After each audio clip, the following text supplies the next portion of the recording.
Olá pessoal, estamos aqui para mais uma aula de literatura. Hoje nós vamos abordamos na aula anterior o humanismo e hoje nós vamos abordar o classicismo.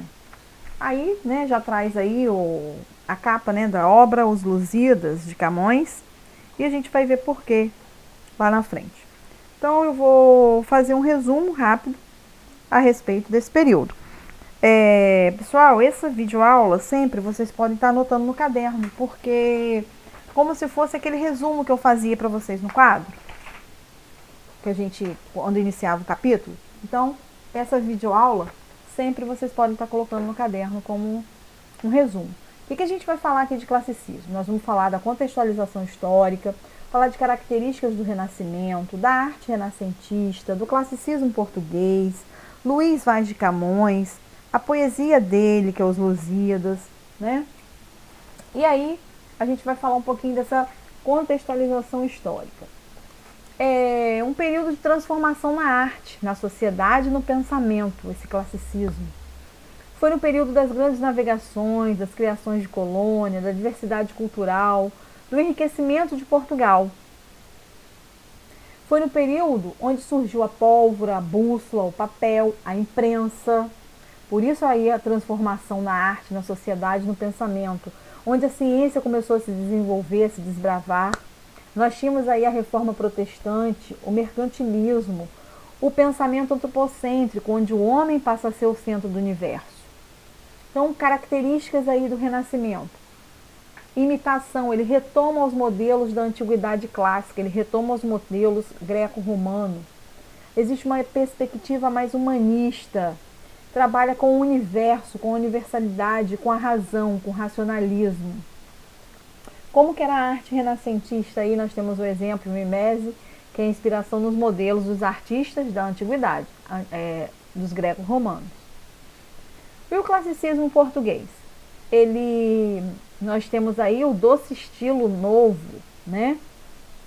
Ele fala de lirismo pessoal, de sentimento épico, de perfeição formal, do racionalismo, utilizando mais a razão, o universo, de forma objetiva e equilibrada.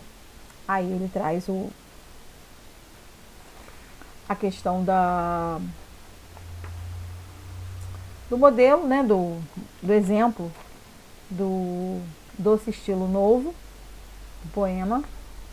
E aí surge Luís Vaz de Camões, que era o maior poeta da língua portuguesa. Ele era um homem culto, inteligente, boêmio, e trabalhou com poesia, um poeta lírico, épico e dramático. Falava do eu, falava das guerras medievais, trabalhava com dramas, né? Na questão lírica, nós temos a poesia popular medieval, que é medida velha.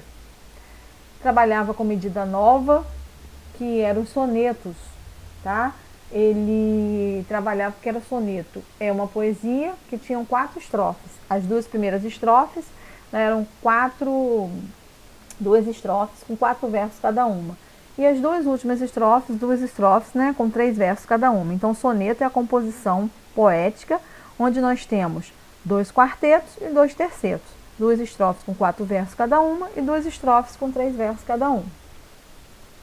Aí na questão épica ele escreveu os Lusíadas, modelo do mundo clássico, a Eneida e a Odisseia.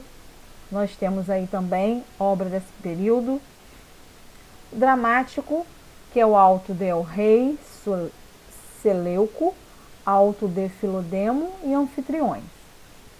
Obra dele. Aí ele vem trazendo um pedacinho dos textos, né? A questão dos Lusíadas, o amor é fogo que a arte sem se ver, é ferida que dói e não se sente, é um contentamento descontente, é dor que desatina sem doer. Quem não conhece esse trecho? Aí são os trechos da obra. E aí ele diz, né, a questão do Lusíadas, que é a estrutura do poema, né, eram 10 cantos com 1.102 estrofes, 8.816 versos e tinha rima. Aí vem, ó, a poesia dele, mais uma obra, né, O Velho do Restelo, ele, que ainda faz parte dos Lusíadas, ele era velho que, né, trabalhava com a sabedoria, com conservadorismo, medo de enfraquecimento da pátria, tá? O amor trágico nesse trecho aí, trazia comoção. Aí no gigante Adamastor, personificação dos cabos das tormentas, simboliza o medo e os perigos que existiam no mar. Então, basicamente, é o que a gente encontra nos Lusíadas. Mas agora eu vou fazer esse comentário, esse resumo desse período classicismo. O que foi esse classicismo? Enquanto a gente só deu uma passada aqui, né, nos slides na época. E agora é aquele resuminho que eu sempre colocava no quadro para vocês e que vocês podem estar colocando no caderno. Humanismo e classicismo. Esse classicismo é o quê? O que vem a ser esse classicismo? Corresponde ao movimento artístico-cultural que ocorreu no período do Renascimento. O nome do movimento, que marca o fim da Idade Média e o início da Idade Moderna, faz referência aos modelos clássicos, ao greco-romano. Na literatura, o classicismo é nome dado ao estilo literário que figuraram, que surgiram no século XVI, na época do Renascimento. Então, essa produção desse período era também conhecida como literatura renascentista. E a parte histórica, esse contexto histórico? O atributo, né, da sociedade era a religião. Nesse momento, estava marcado pelo teocentrismo, que o lema era os dogmas e os preceitos da Igreja Católica. Cada vez mais adquiria, né, a Igreja Católica ia cada vez mais adquirindo fiéis. Pessoas que estivessem contra ou que questionassem esses dogmas eram excomungados, eram colocados para fora da igreja. Em último caso, até a morte. O humanismo surgiu a partir do século V na Europa e começou a questionar diversas questões, uma vez que o cientificismo, a ciência, estava desabrochando, estava desportando, né? Muitos estudiosos na época foram capazes de propor novas formas de análise do mundo e da vida, que estivessem além do divino. Apresentaram questões baseadas na racionalidade humana, no antropocentrismo. Então aí começam a ter o quê?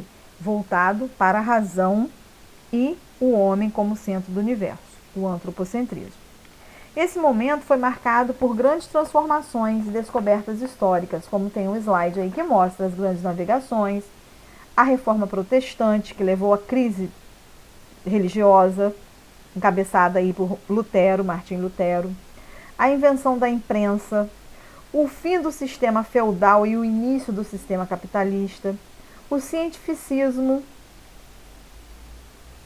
Então, surgiu aí um renascimento cultural, um período de grandes transformações artísticas, culturais e políticas, que se espalha por todo o continente europeu.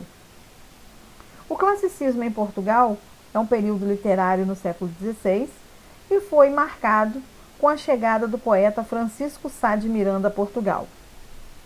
Ele se inspirou no humanismo italiano, trazendo uma nova forma à poesia. O novo modelo estava baseado na forma fixa de soneto, que era um soneto, a poesia, formada por 2 quartetos e 2 tercetos, como eu já expliquei. Foi a partir de Camões, o maior poeta português e da literatura mundial, que a literatura portuguesa começa a ganhar notoriedade. Na sua obra Os Lusíadas, uma poesia classista, que narra a viagem de Vasco da Gama às Índias. Então, na obra dele, a gente vai encontrar o quê? A narrativa da viagem de Vasco da Gama até as Índias. E aí, tem aí no slide também a estrutura, a quantidade de versos, de estrofes. Esse classicismo em Portugal permanece até 1580. Esse ano é o ano que Camões morre.